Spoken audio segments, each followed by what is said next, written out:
before I've ever dealt with anxiety in my life, I always thought it was mental. I didn't really understand people with anxiety that much, not gonna lie. And then I started having anxiety, but my anxiety, I feel like, is physical.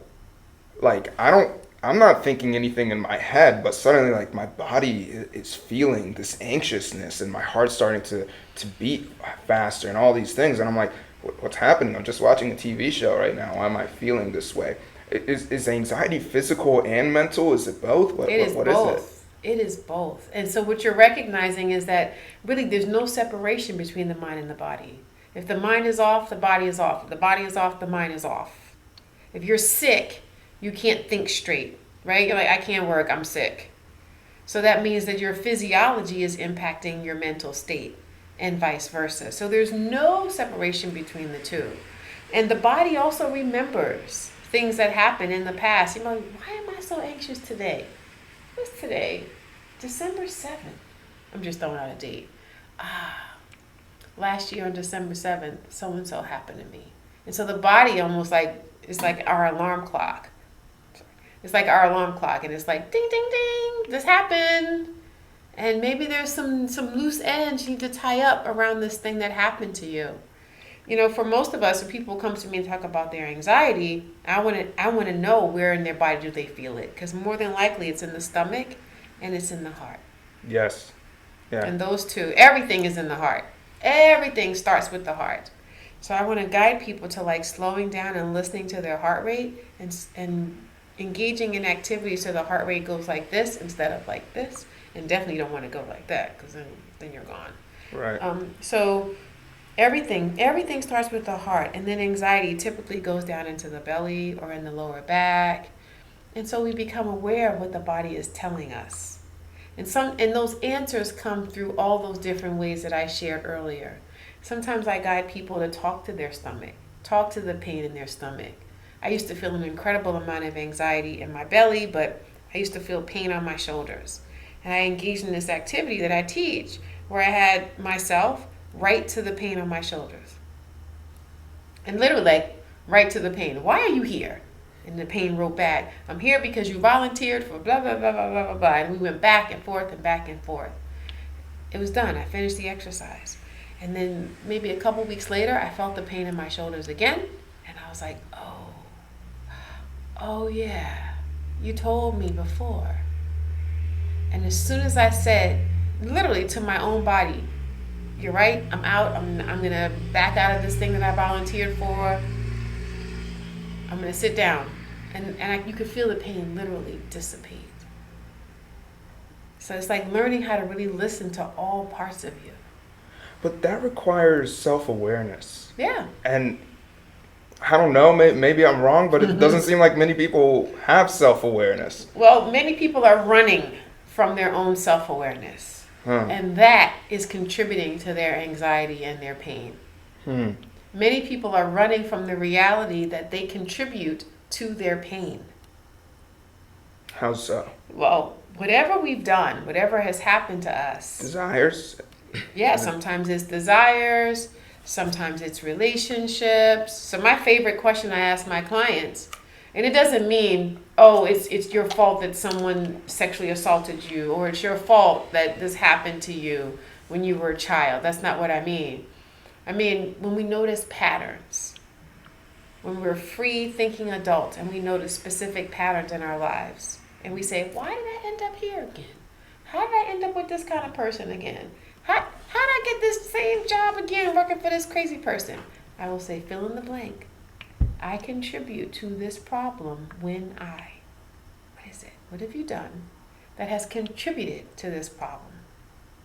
And when people really sit with themselves in a very safe place, because you have to be safe, they're able to name it. You know what? I was on that interview and I felt this little prickle in the back of my neck and I knew I should have left. So I was actually reading this book called With the Heart in Mind. And it breaks down the prophet, peace be upon him's empathetic, genius. And one of the things that the author mentions is that it's when you don't know yourself, it's as uncomfortable to be in a room alone as it is if you're with a stranger. Yes. So how do you become familiar with yourself in a way where it's not uncomfortable to be alone? That's a daily practice. Okay. I mean, it doesn't happen in a night, in an evening. And that's where our anxiety tends to step in and tries to rush it along. It's a daily practice, it's a commitment, and it's like a complete coming back. This Buddhist teacher, Tara Brach, I remember when I heard her speak the first time, she said, we engage in spiritual practices daily so we can remember what we forgot. And I said, oh, that makes sense. So it's not a one and done experience. It is a constant reawakening to a level of self-awareness that lends itself to healing. And it does involve stepping in and going into a look at yourself where you might be afraid of what you see. Right. It's a lot like, well, because I've not been like a practicing most of my entire life, but when I started being, one of the things that really freaked me out is one day my faith was high and the next day my faith was low as it gets.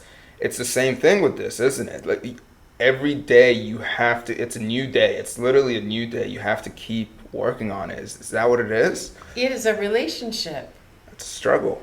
Yeah. But what's interesting, if you're in a relationship with someone that you love, you work at that. Oh. Right? If you step on your sister's hat, you say, I'm sorry. But we tend to not have that same level of relationship with ourselves. Wow, I've never looked at it like that, like a relationship with yourself. It is a relationship. Wow, that's awesome. And then, no matter what people's religious faith is, I say, we talk about like what was loaned to you. What was loaned to you? This body was loaned to you. This mind was loaned to you. These things are loans. And when you borrow something from somebody and you return it to them, what does it look like?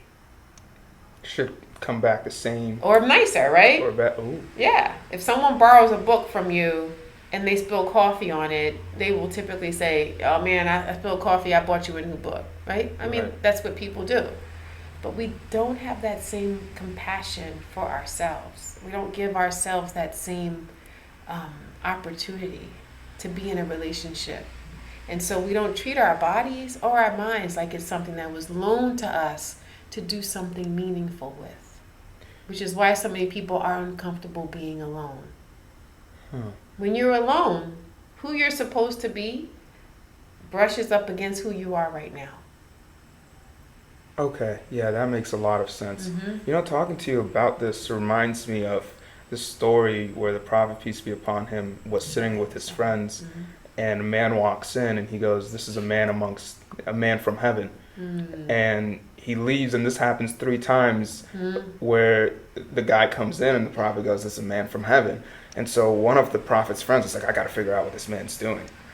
And so he fakes an excuse and he goes and tells the man that, I got kicked out of the house or removed from the house, something like that. Can I stay with you for 3 nights? And the man goes, sure, why not? And he stays with the man. First night, he sees nothing different other than him praying 5 times a day. Second night, he sees nothing different again other than like he's cooking, he's cleaning. If anything, the man narrated, the one that went and visited, that if anything, I was kind of looking at his prayer and saying, I pray a little better than this guy. So by the 3rd night, he was just like, I give up. I don't know what it is that makes this man so special. And as he's walking out, he's leaving, he's like, oh, by the way, just so I don't have this on my chest, I lied. I don't have anything that I have to do. This is just, or I wasn't kicked out of my house. I just wanted to see why the Prophet, peace be upon him, said that you're a man from heaven. And he said, yeah, I don't know. There's nothing that I do that's special. And he's like, I know, right? That's what I was saying. And so the guy kept walking, and then the house owner was like, wait, hold on. I think I have something for you. He says, every night before I go to sleep, I forgive everyone. I sit down before I go to sleep and make sure that I forgive everyone, and I go to sleep with a peaceful heart. And I decided to put that into practice, and it's helped my anxiety personally a lot. And it's so interesting how the Quran mentions that when you find Islam, when you find God, you become successful in this world and the next. And this is how it's kind of like a win-win situation, where when you sit down and do spiritual practices, like you're saying, and it requires every day, when you sit down and you think, like I try to do this when I'm in the car as much as possible, where I'll go, thank you, and I'm talking to God for my eyes. Thank you for this car. Thank you for this, and I just go on and go on and go on until I'm really just like out of things to thank for, even though I know there's much more. And I try every once in a while to forgive everyone before I go to sleep. It's beautiful, and it's really nice hearing you say that. Oh, forgiveness is so critical. And there is no religion that does not have the practice of forgiveness embedded in it. Oh, yeah. And it is critical. And it's a hard walk to forgive someone. It is. And you know, some nights I'd forgive that person, and the next night I'm like, I need to re-forgive them. Yes. It's weird. Yeah, it's not a one and done. Like nothing else. Nothing else is the one and done. Yeah, no. Desmond Tutu writes that sometimes you have to. He wrote this thing called the prayer before the prayer. It's like, I really want to forgive you, so I'm praying that at some point I can. Because I'm not there yet. Because things happen to us that are really, really egregious. Yeah. And it's hard to forgive.